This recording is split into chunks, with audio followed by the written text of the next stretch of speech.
Good evening, everyone, and thank you for joining us for another round of public hearings.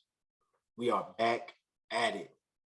As some of you may recall, we previously held public hearings this past March to solicit input for how cannabis tax revenue should be allocated, and we are excited to hear from you again this evening. It is a pleasure to join you all. We know many of you are busy. We understand that there are a lot of conferences going on. We have the League of Municipalities. There's a major cannabis conference out in Las Vegas. And so for those of you who know people that wanted to join but couldn't, please remind them that we have two more hearings, one tomorrow and one Thursday at this same time. And we will also be taking written comments. And so there is more than enough time to share your thoughts, whether it's on our webinar or in writing. My name is Charles Barker, and joining me this evening is Commissioner Krista Nash. We have a quick housekeeping update before we get into it. Commissioner Nash is on vocal rest and continues to recover. Nonetheless, she wanted to participate and is going to do her best to share with us all. And so we thank you in advance for understanding. You're welcome. Again, similar to our previous sessions, we cannot, we truly cannot present these hearings without the help of our staff and our Public Engagement and Education Committee. And so we just want to thank them for all their support. Some of you, next slide, please.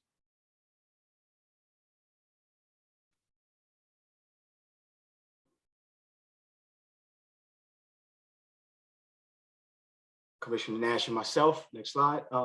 And so some of you joined last year and you know what to expect.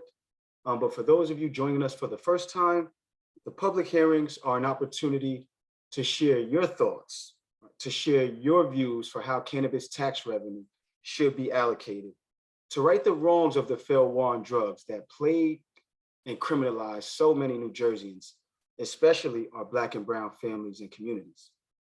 We are extremely thankful for the feedback that we received from previous hearings, and we hope to build on that momentum today by listening to you. Most of the hearing is reserved for public comment and your ideas. Similar to our last hearing, you will briefly hear from CRC representatives and then have the majority of the time to share your perspective for social equity investments. With that said, I'm going to turn the program over to Executive Director Jeff Brown, who will share some brief remarks. Director Brown. Good evening. Thank you, Commissioner Barker, and thank you, Commissioner Nash. Thank you to both of you to the work you've done to put this together for the second time. I think the product that came out of the first round of hearings, which is the report on the social equity excise fee that the commission released, was an incredible piece of work, really set the bedrock for recommendations for year one and going into the hearings in year two. Just wanted to share some brief things here. We at the CRC are really focused on continuing to build this market for New Jersey in a way that's both safe and equitable. Both of those are key tenets to both our charge and what we want to see in this market. At our last commission meeting, I made some remarks when the commission updated the social equity excise fee that, at most we probably expect, somewhere around 12 to 15% of adults in New Jersey to use cannabis in some shape or form. But because of the tax revenue it raises, because of the revenue that both the sales tax and the social equity excise fee will raise over time, it can make cannabis relevant to everyone in New Jersey. And it can it's the tax revenue that represents the promise for cannabis legalization, for the social equity investments that can improve communities all over the state, but especially those that are most harmed by the past criminalization of cannabis. So I just wanted to say thank you to those who took the time to join us tonight. Thank you for your remarks. We are going to take these all to heart and work with the commissioners to put together some new recommendations. You'll notice these hearings are happening earlier this year. And one of the reasons for that is we want to make sure that we can get your feedback into the hands of policymakers as soon as possible. So thank you for joining us. Look forward to a great hearing tonight. And with that, I'll turn it back over to Commissioner Barker and Commissioner Nash. Thank you very much. Thank you, Director Brown, and thank you for your leadership. You are definitely very supportive in our efforts, and we also couldn't do this without you. And so before we turn it over to the public, we just want to very briefly revisit a background overview of the CREAM Act and the statute so you can better understand our process. Next slide, please.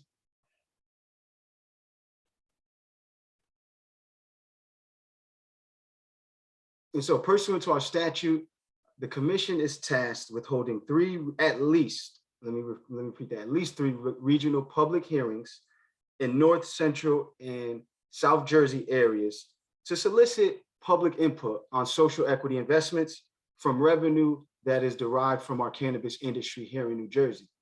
And as you heard earlier, we previously held hearings on March 2nd, March 9th, and March 16th of this year, 2022, to solicit feedback from you. And we thank you. That feedback was incorporated into our report, and it was very critical for what we shared, the recommendations that we shared to the governing legislature.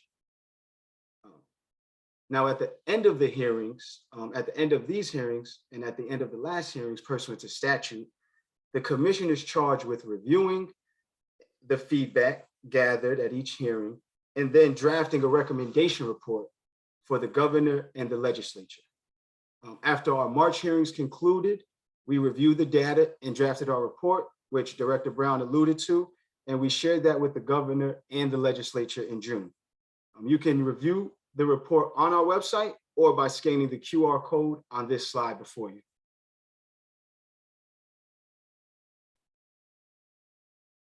Now, each year, the legislature is charged with sharing a list of recommendations for social equity investments based on our report and the revenue generated from the cannabis industry.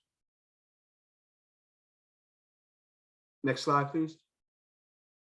Now, based on your feedback from those hearings in March, we just wanted to highlight some of the most common themes that we heard. And not surprisingly, at the top of the list, economic development and justice reinvestment were the primary focus. And I just want to touch on that. The CRC continues to work with our state partners. In this case, specifically, New Jersey Business Action Center and New Jersey Economic Development Authority, NJBAC and NJEDA. We've been helping them develop dynamic technical assistance and financial assistance programs because we understand the need, and we heard your concerns and the cries for help. And so that is something I think many of you have seen. New Jersey Business Action Center, they're developing a robust technical assistance program. And I do believe NJEDA is working on a financial assistance program. And so we are excited to respond to your comments, but also provide the resources that we need in this industry to ensure that it is equitable and inclusive and addresses the wrongs that occurred during the failed war on drugs specifically. Again, just to touch back on that last slide, because I don't want to miss this, this was the most common comment shared. No money should be used for law enforcement programs. We heard that and we included that in the report. And so we don't want that to be missed. We are responding to the public and sharing that with the governor and the legislature. Next slide, please. A few other key takeaways were support services to expand and improve public health, which is critical, and committing funds for workforce development and education, supporting youth programs. This is these are some of the more important charges, and we are thankful for your comments, and we wanted you to know that we reflected those in our report. And so just a quick recap. The CRC has been operating for just over 18 months since Governor Murphy signed the CREAM Act into law back in February 2021. Important note here for this slide is that the upcoming rules should provide guidance on expanding and opening up new license classes our wholesalers, our distributors, our delivery license businesses, which can hopefully generate even more tax revenue. With that said, we are focusing on prioritizing communities and applicants from areas most harmed by the failed war on drugs, reflected here through our EDAs, or economically disadvantaged areas, and our impact zones. Social equity businesses and diversity owned businesses also receive priority review, and you can learn more information about these priority designations if you don't already know about them by going to our website and/or scanning the QR code before you. Quick market recap, and Director Brown alludes to these many monthly on our calls, but we just wanted to touch base here. The CRC has received over 1,300 applications and issued just over 800 licenses, 818, as you can see. We have collected over $11.9 million in tax revenue from our opening in April through September. This reflects third quarter revenue on the slide before you, but we have collected and continue to collect tax revenue, and we are very hopeful as we continue to award conversion and annual applicants, in addition to the medical operators that are able to begin selling recreational cannabis.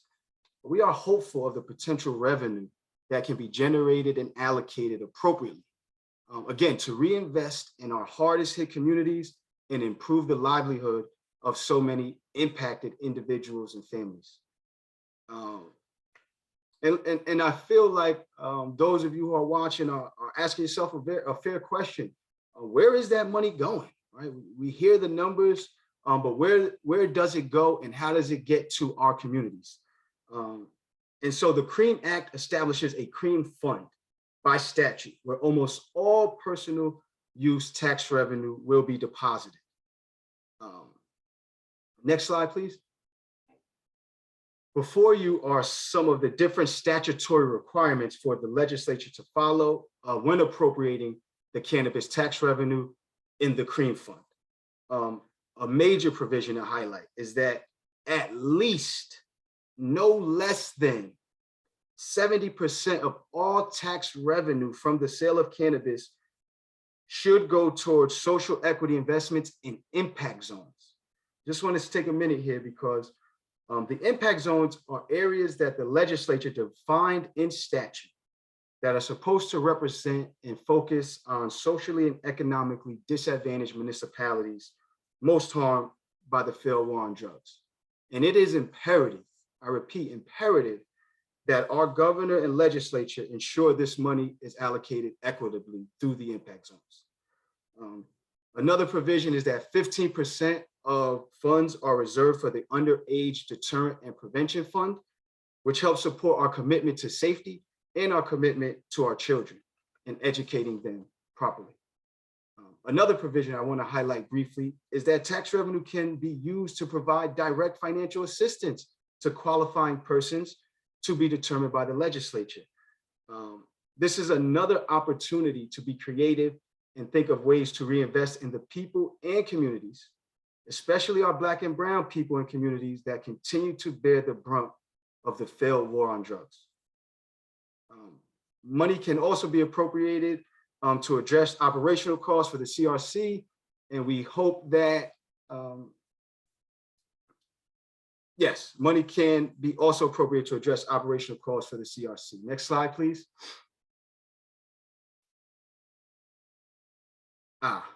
In addition to our rules, as you heard, focused on social equity, and in addition to explicit statutory requirements for appropriating tax revenue through a social equity lens, the CRC also used our authority from the CREAM Act to establish a social equity excise fee. Now, this is imposed on personal use cannabis cultivators, not on medicinal cultivators, and they must pay a fee on the sale of usable cannabis to any other cannabis establishment other than a cannabis cultivator. Excuse me, that's your manufacturers. Next slide. All right. As of right now, where we stand, the current fee is $110. Again, the CRC elected to implement this excise fee based on our commitment to our core values. It is critical to have equity considerations in as many facets of our operations as possible. As you can see in the slide before you, the fee is 1/3 of 1% of the state average retail price per ounce. Our initial $1.10 excise fee was predicated on an average retail cannabis price at the time of $323. As of August 1st, 2022, the average price of cannabis in New Jersey is $455.56. And so we use that average to determine a new excise fee, which we recently passed and voted at a public meeting, which will be $1.52 per ounce, effective for 2023. Again, this is not imposed on medicinal cannabis cultivators. The statute also provides a scale for the CRC to adjust our fees as the cost of cannabis decreases or increases. And so we reserve the right to increase or decrease according to market demands in an equitable manner, which I think allows for flexibility. Next slide, please.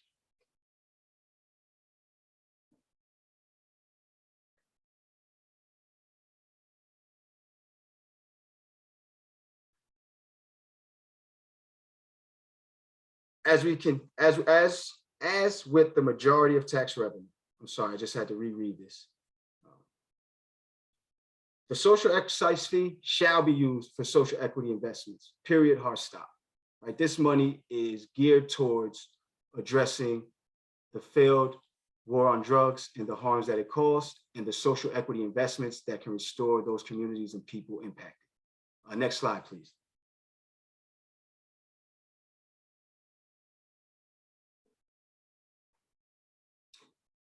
And I think this brings us to a good point. I had to sit back in my chair because we touched on this last March and during our hearings. As many of you know, and some of you may not know, but there are states and municipalities across the country that are using tax revenue from cannabis sales to make restorative adjustments investments. We have a couple examples before you.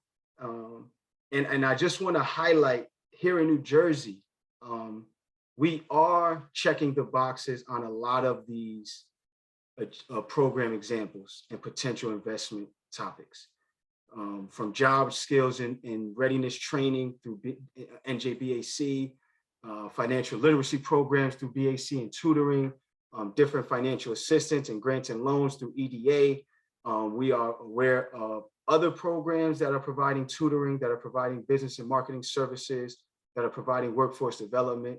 And we are excited to see that. And so we are hoping that the public can raise examples that they're aware of to inform the CRC, to inform the governor, to inform the legislature of how this tax revenue should and could be allocated. An example we talked about last time is Evanston, Illinois, where municipal officials use cannabis tax revenue to create a reparations homeownership program for Black residents.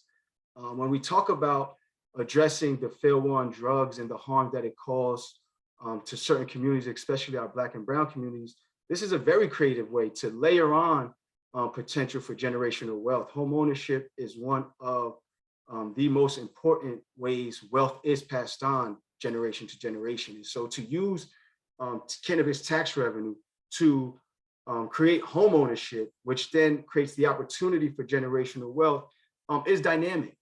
And there are more examples that we can go to. California, the governor there created a $100 million fund for municipalities to receive grants to develop different programs according to their specific needs. And so we are excited, next slide please, to hear from you, to hear your ideas, and again, to continue to see different programs develop here in New Jersey. We see a host of educational support services. We see a host of different curriculum and certificate programs being developed. And we want to hear from you, what you think about those programs and which ones should the governor and the legislature be focused on through our recommendations. Food assistance, again, not to take anything lightly. We have seen a lot of food assistance programs being developed. And so how are we going to use tax revenue to support them, to support our youth? These are just some of to support our mental health services. We're recovering from COVID. We're recovering from so much strife and grief. How is that impacting us? There are so many people still recovering, families still recovering from the trauma of the failed war on drugs, the trauma of seeing a loved one taken away for a cannabis sale, the trauma of having your door kicked in on a no-knock warrant for something so non-violent and trivial as cannabis possession. So we need to really hear from you to address these concerns. Next slide, please. And again, we're at a critical point. We are very thankful for you. And please, we cannot stress this enough. Now is the time for you to shine. Now is the time for your thoughts, for your ideas to come forth. We know you have them because we see the comments, we see the message boards. We know you have concerns. We know you want this tax revenue to be allocated in a certain way. Please let us know now so that we can incorporate that into our rec report and share that with the governor and legislature so we can continue to develop an equitable, safe, and inclusive New Jersey cannabis industry. With that said, next slide.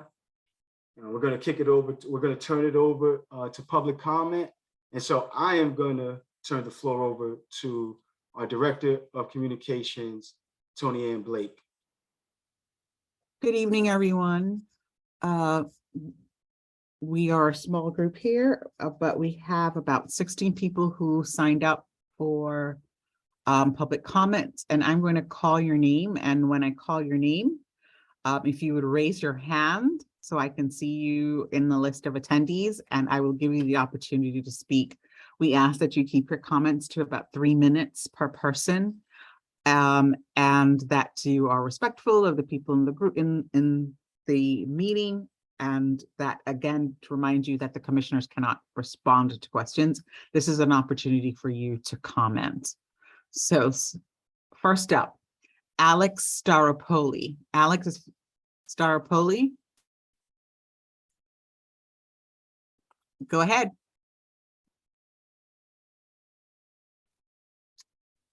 Good evening, Commissioner Barker and Commissioner Nash. Thank you for the opportunity to testify this evening.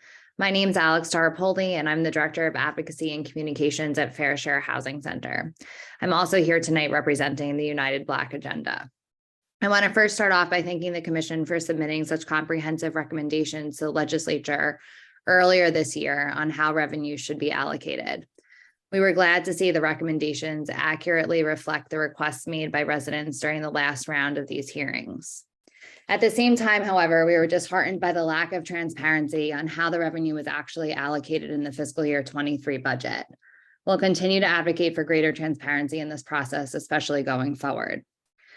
Cannabis revenue must be reinvested into the communities that were most harmed by the war on drugs and cannabis prohibition in particular.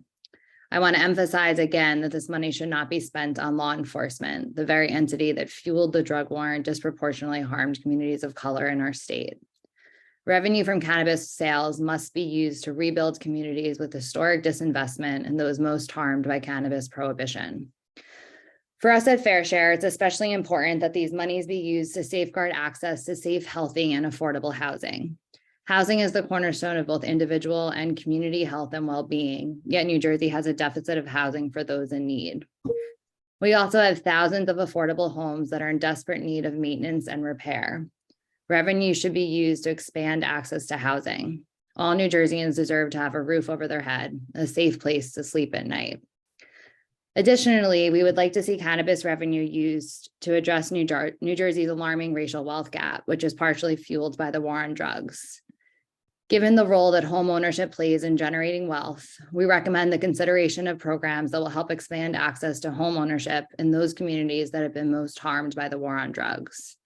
These programs should focus on first-generation homeowners instead of first-time home buyers and should ensure that program participants are able to purchase properties in areas where home values are appreciating rather than depreciating or remaining stagnant.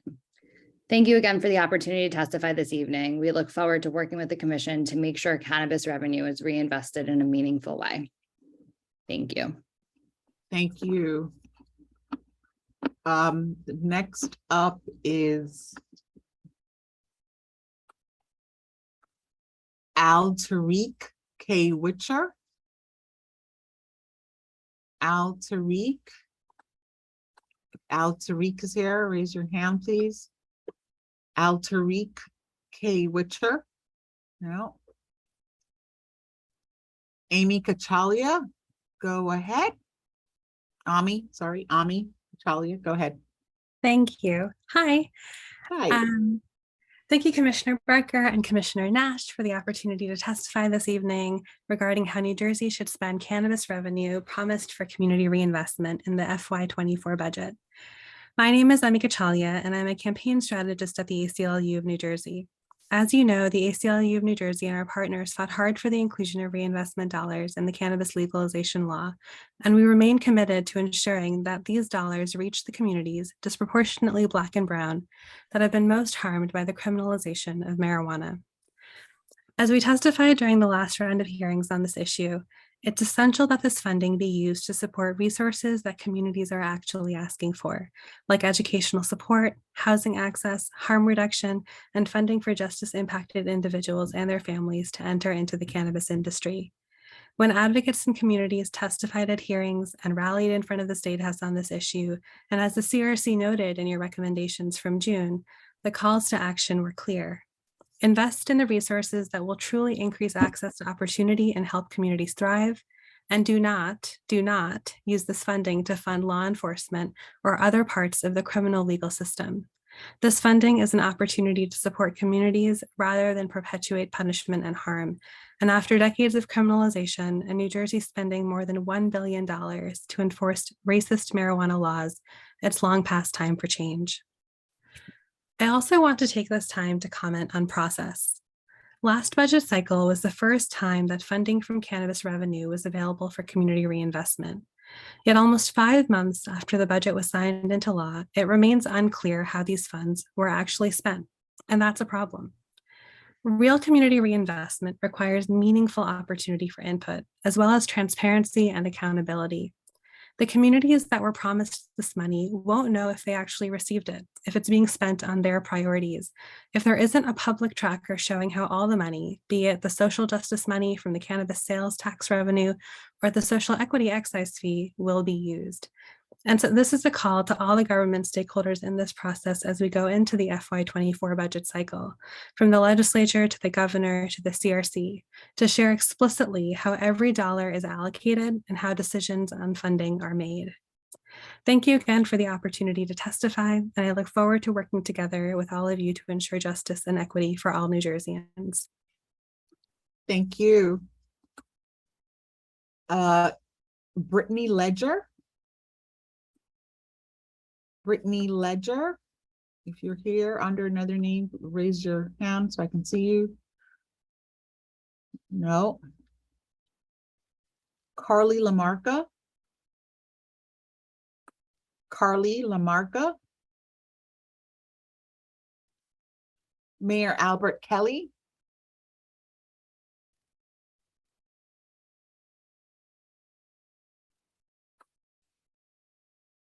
Go ahead, Mayor. Go ahead. Mayor Kelly, you're up. You need to unmute. Okay, thank you very much. I appreciate this opportunity to share my thoughts. I appreciate the comments that were made earlier this evening concerning the prioritizing of the revenue. I was wondering if we could add to the list funding for public relations so that we can educate our community on why we are following this track and providing equity for those who have been previously incarcerated or due to cannabis. In our area in South Jersey, we have no local newspaper. So it's kind of hard to just get the word out, but we need to be able to utilize some of the funding so that we can provide avenues to educate our public. Thank you. Was that it, Mayor Kelly? Were you finished? You already covered many areas I was going to share with about utilizing for recreational and for housing, public housing, and for neighborhood centers in our high impact communities. Thank you so much for your participation. No need to be redundant. Okay. Judy Ward. Judy Ward. Cassie Kilmartin.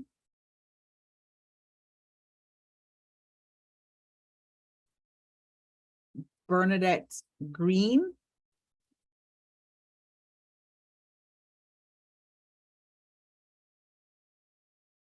Leon Boone.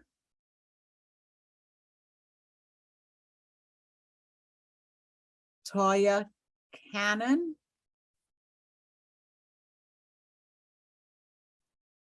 Toya Cannon. Kate Delaney.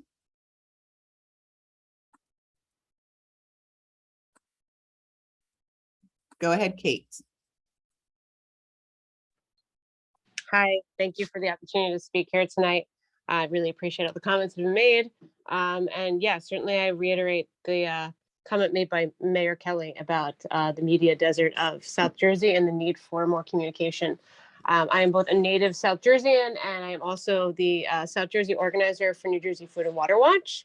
And one environmental justice issue that is always on my mind working in South Jersey is a need to invest in our water infrastructure. So many communities in South Jersey throughout the southern counties are struggling with a legacy of corporate pollution, aging infrastructure, and this often results in privatization of wastewater and water systems. When municipalities decide to privatize, this means a loss of good local jobs. It inevitably means increased rate hikes. And, this is something that we can curb if we are investing in these systems. And I see this, everywhere from Camden down to Salem, that we need to put this money into these communities because it will make life easier and more affordable for residents. So I would definitely strongly encourage the commission to consider how these funds could be used to save public water, protect public water, which is a human right. Thank you. Thank you. Stephen Young.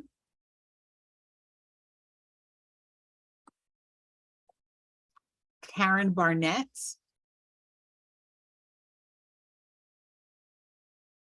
Karen Barnett, Stephen Young. Athena Doxa. Athena Doxa. Okay, it seems many of the people who registered to speak tonight are not in attendance. If you are in attendance, did not register to speak, but would like to make a comment, please raise your hand and I will give you the opportunity to speak. Laura Einhorn, go ahead. It's my first participation in this group. I would like to see some of the money spent on public education buildings, particularly schools that are underfunded, over and above the Abbott districts. As you well know, most of you, that there are a number of school districts, and I happen to live in Cherry Hill, New Jersey, where we just passed a $363 million bond simply to update our buildings, certainly no new construction, which we also desperately need. So as the commission moves forward, I would like to see some percentage of the monies that are produced or the tax revenue that's produced devoted to public education in a district like ours. Thank you very much. Thank you. Is there anyone else who would like to speak? If you did not register, but you are in attendance and would like to contribute to the conversation, please raise your hand. Kim Hesse, go ahead.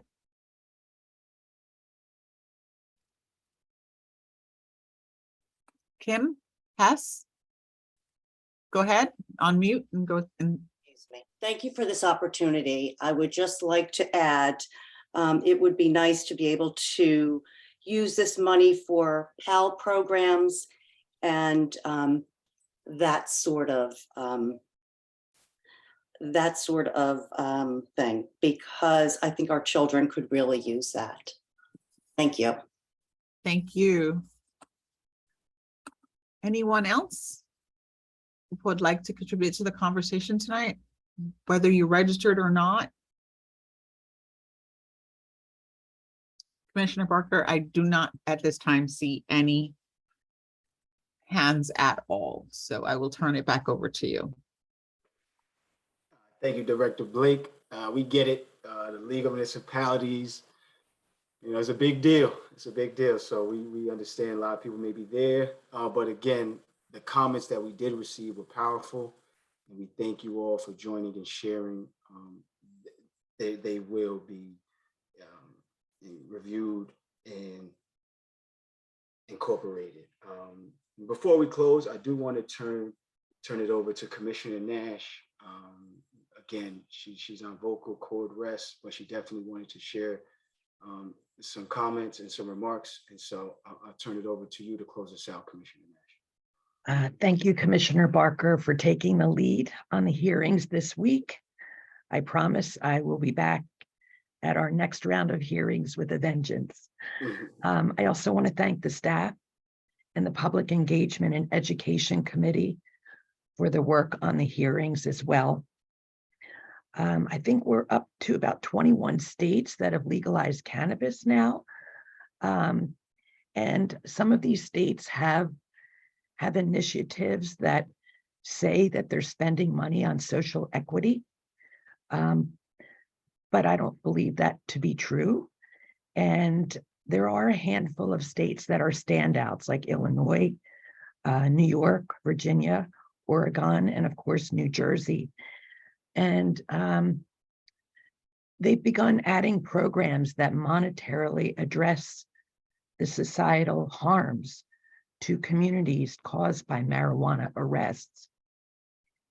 We know that certain communities have suffered from a number of different things, as Commissioner Barker mentioned earlier, that can be traced back to disinvestment in places like EDAs or impact zones. So when social equity fees are earmarked specifically for initiatives that are recommended by you, that's really key here. There's a better chance that these monies are doing what they're actually supposed to be doing. If you have a chance to take a look at the report that was submitted to the legislature, you can see that we heard you and we really care about where these funds go and that they are prioritized for the needs that community members state. So your voice matters here.